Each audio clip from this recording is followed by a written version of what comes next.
All right, let's open this image with Photoshop.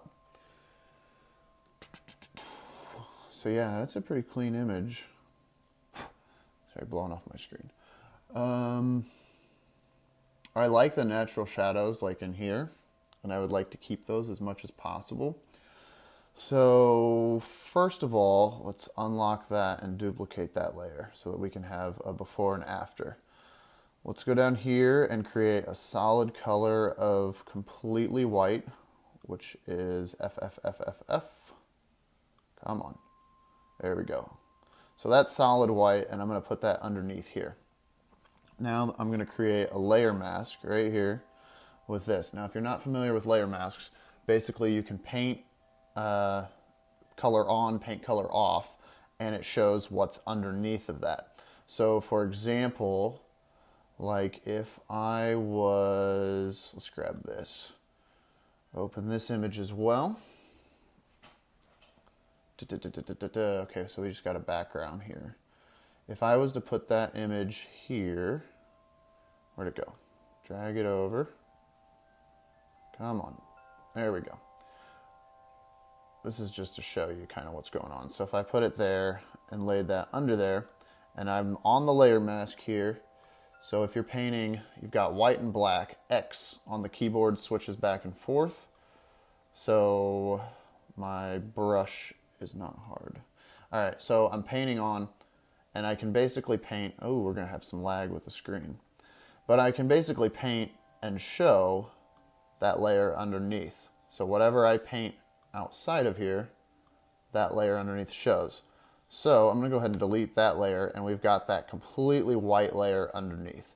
So what I'm going to do here, and I'm going to lower the brush hardness just a bit to kind of give it a little bit of that smoother look. So I'm going to get all of this gray out of here at first. Boom, boom, boom. If you can hear the wind chimes, sorry, I got the doors and the windows open and everything. It's super nice out. So like I said, I want to leave those natural shadows there as much as I can. And I'm going to paint that. Now this is where, oh, all right. So this is where it gets a little complicated because you're going to want to remove this gray here. Normally when I shoot, you know, with the lights and everything else, that background will be more like maybe this, which is much easier to take care of than like, well, we can go through and match like that. That's what that would be. Now we could do that, and that might actually not look so bad, but for the sake of this video, let's go ahead and make it completely white. All right, so I'm going to kind of get all of this. I didn't want to get that little area. So Command Z undoes things. But basically I can switch back and forth from painting on color. See how I'm going in here? And just getting it really close. But say I mess up here, I can hit the X on my keyboard, and now I can paint that back on, just like that. So when you're masking like this, as long as you have both of those keys ready, I normally just either undo, like if I go way off, I'll just hit Command Z, which undoes the last one that I did, or you can switch it back. It's easier when you're doing corners and stuff to switch back and forth. Another thing that I do when you click and you make a brush stroke, basically, if you hold the Shift key and then click somewhere else, it will complete it in a straight line. So if I'm doing this, you can see how it just bounces back and forth. Another cool trick for when you're doing this to make sure that you get it as accurate as possible.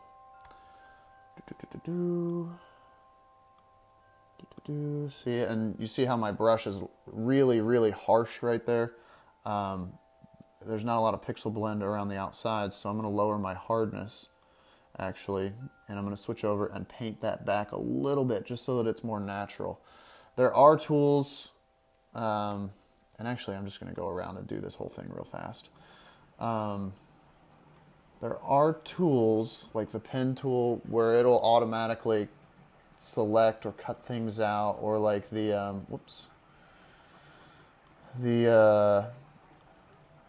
magic wand tool, which basically selects every pixel of the same color that's touching. Yeah, I'm just going to get rid of all of this actually. We're going to make this. And keep in mind, because what I'm going to do next is I'm going to adjust the levels. So then, okay, so here's an example where I'd hit Shift, it'd do that whole thing. I'd hit X, the X key, and paint that back in. Right? So I'm not even actually going to touch this area. Levels will fix that. It's more so like this texture here. It looks like he used like an old t-shirt or some sort of fabric as your background, which isn't bad at all, but you've just got that texture there. So do that. Let's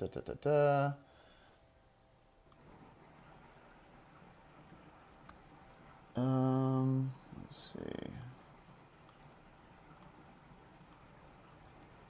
So see, undo all that. You don't, and now my brush is too soft, so it's cutting into the weapon. Go here, go here. So we go all the way around. And like I said, this part here, I'm not worried about that. Levels is going to fix all that. I'm just trying to get the super dark areas. Command 0 zooms out to full screen. So you can see the super dark areas that I'm cutting out. If you hit the / key, it shows what you have masked, right? So, man, we're lagging a lot. The screen record makes it lag. So you can see where what you're masking out. That has to be when you are on the layer mask layer though. All right, so we're here. Get rid of this. This is still kind of dark, but I think we'll be okay.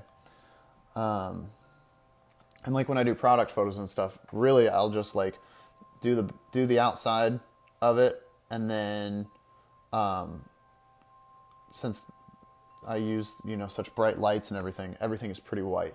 But anyway, so I'm going to click on the actual layer itself, and I'm going to hit Command L, and that's going to bring up levels.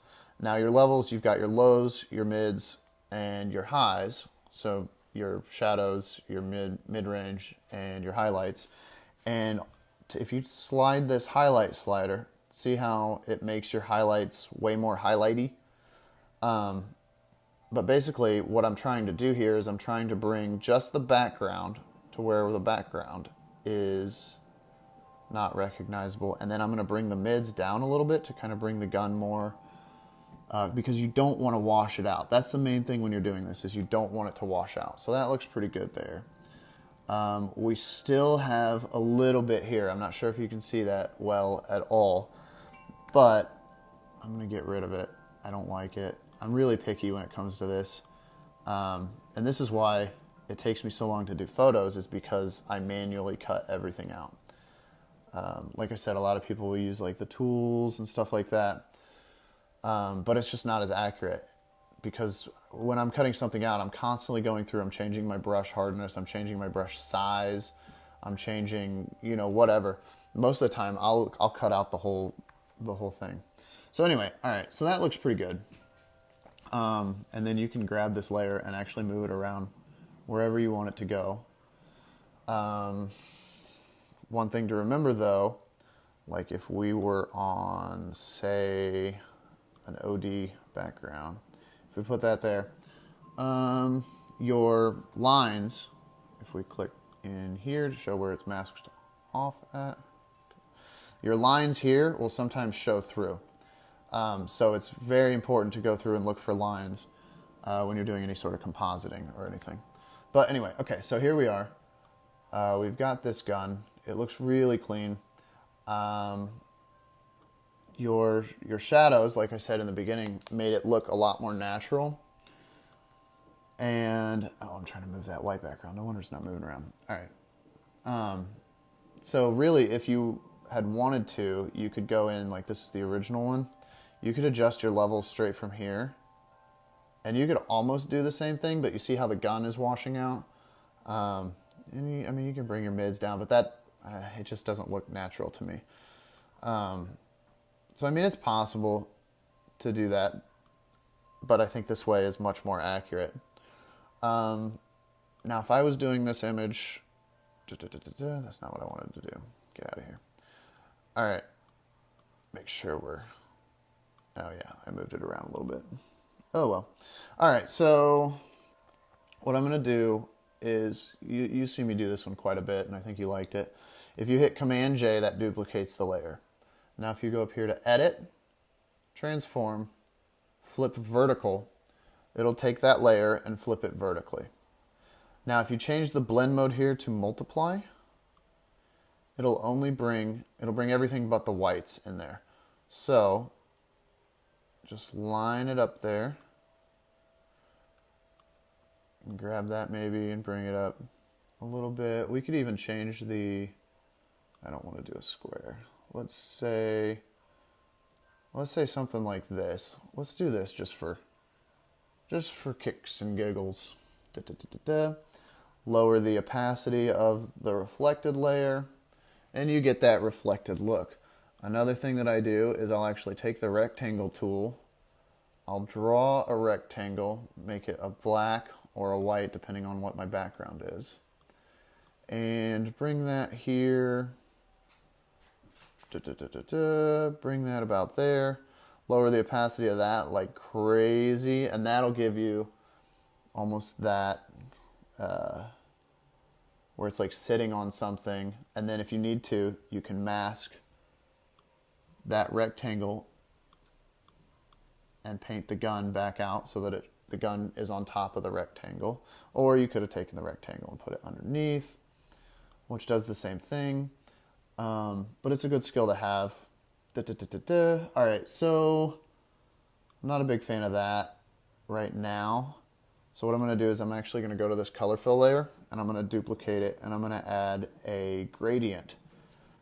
Now the gradient, you can choose from any of these gradients. Right now I've got it on black, and it goes about midway through. I'll do like blues and blacks or something like that to make it really pop. Okay, here's those lines that I was talking about. When you drag the layer on there, where'd it go? You can see it right there, that white line right there. That is the edge of that weapon, right? So what I got to do is I got to go back into this layer, I got to grab my brush, and I got to paint that line out. Now this is a weird thing that I found when you are using gradients. It'll like pixelize everything, so if you just toggle the view on and off, it'll go away. Another thing that you can do is use the ellipse tool. Build like a circle. We'll make it black with a black border. We will put the circle here. I'm going to turn that gradient off so that it doesn't do that weird effect thing. I'm going to go here. I'm going to go to blur, Gaussian blur, and I'm going to convert it to a smart object because right now it's just a shape. And I'm going to apply some blur. 53 is good for that. I'm going to hold shift while I adjust it so that it doesn't lose the aspect ratio. That was an update in the last version of Photoshop, so you might not hold shift. But that's how you would get basically like the shadow. Where is, okay, here we go. He's a little close, so I'm going to move him down, nudge him down a bit. And I'm also going to go onto this layer, and I'm going to make my brush as soft as I can. I'm going to make it as large as I can. I'm doing that with the bracket keys, by the way, changing my brush size. And I'm just going to kind of paint him away. Lower that, just to kind of give it like a more reflected look. All right, cool. So there's that. Let's add my gradient back. Oh, that's quite a bit. So I'm going to double click that gradient, I'm not as big of a fan of it now. And then I'm going to drop it down there. So here's our image. I don't think that the bottom one added that line. It would be up somewhere in the grip, somewhere up here. It looks like this could still be, I'm just using my arrow keys right now. Still be a little more, just to make it look as natural as possible. If I was doing this image, at this point, I would grab this layer, I'd hold shift, I'd go all the way down, and I'd group all of those together. So now that's all in one group. And then I would hold Command, Option, Shift, and then hit the keyboard E. And that makes a stamp visible layer, which basically takes everything underneath of it and compresses it into one layer. At that point, I'd go into here, Camera Raw Filter, and I would kind of tweak my image from here, bring those highlights out just a little bit, drop down the shadow, see how that made that pop. You can change the temperature, which actually that looks pretty cool, as a little bit cooler. Drop your shadows, make your whites whiter, your blacks blacker. Then I would sharpen it and add some luminance, which is a trick that I use when you're shooting with a lower model camera. It really smooths out those pixels, makes your image look better. You can add some vignette if you want. For this, I'm not really going to mess with it, although actually some lighter vignette around the edges down there. I'll leave that the way that it is. See here, you could take your blues, change all your blues out, change, you know, what your basic photo editing is what happens in the Camera Raw. But I'm going to go ahead and do that. And I really like how shiny that weapon is. And that tan base pad really kicks against the blue. I like that. So, okay, so we have before and after here. As you can see, I've just made the group visible. This is where you could go in, which normally I do this at the very beginning, and using your healing tool, you can kind of clean up any of these imperfections in here, make it super, super shiny, official. With these stainless steel weapons as well, sometimes I like to just hit them with, let's see, sometimes I'll hit them with the, oh, that's not what I wanted. I want the dodge and burn tool. So I'm going to go and just basically make sure it's on highlights, and I'll lower this down because I've already pretty much tackled it quite a bit, but I am just going to make those highlights way more highlighty. You can see how that's popping. That's just making that, oops, go back to my brush tool, lower the size, come on, quit lagging, make, oh no, I want to be back on, oh yeah, not the brush tool, sorry, the burn tool, no wonder, and by burn, I mean dodge. Burn makes darks darker, dodge makes whites whiter. But like I said, you don't want to lose these lines back here because that loses, you know, you don't want it to get washed out, which it's starting to right there. You would have the back of, you should have the back of the hammer right there, but I'm not going to stress that. It looks clean. It looks really good. I'm pretty happy with this image. So to export it, I would go to layer, I'd flatten the image, which takes everything and combines it into one layer. File, export, export as. You probably want this as a JPEG. I'm going to leave that the same scale, everything, because I don't think you're going to need to compress it for any reason. It's only 2 megs anyway. So export, we'll throw this on my desktop. We'll call it Steve is a really cool guy. And we'll hit save. Boop, boop, boop, boop, boop, boop. Now it's on my desktop. I can airdrop it to my phone. I'll shoot it over to you. I'll add this video in Premiere, and I will send that right your way. Have a good one, man.